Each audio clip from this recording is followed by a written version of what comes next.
Zan yi fatan rayuwa da kai, rayuwa ta farin ciki. Burina in ta zo mutuwa in mata gefen jiki.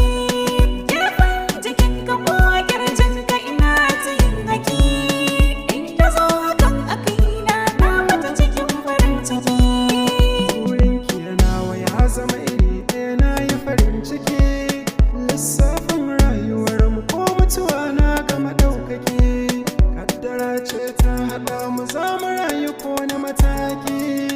In ko mutuwa ce za mu mutu tare cikin shauki.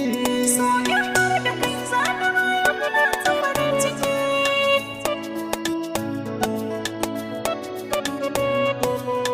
A matakin nasara rayuwa da masoyin gaskiya, mai saka farin ciki mai kalamai irin na soyayya.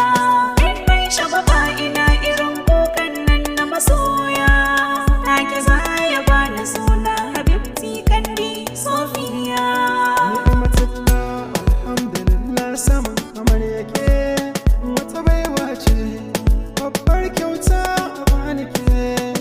Abin ya zo kamar albishir, aljanna ce nake.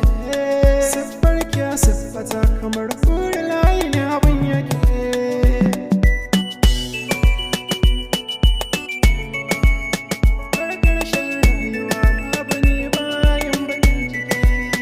Alhamdulillah na samu mai sona da gaskiya, mai share min hawaye, mai mana gata duniya. Kalar irinsa baya waga shi babu hayaniya. Mata ku ja da baya na wane kuma ni kaya.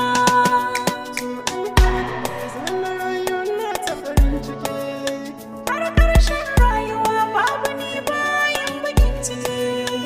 Maratu Saliha ke kadai ce baki da kishiya. Wannan alƙawarin nawa ne ba na canjiya. Sha zaman ki sasaf cikin gidana karki raniya. Na rufe kofa kan kishiya babatin ta duniya. Babatin ta duniya.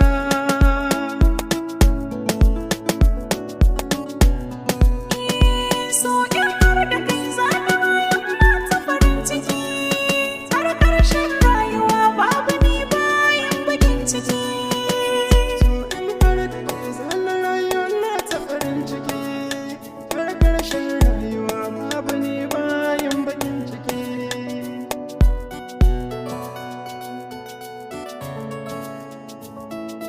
It's tough night.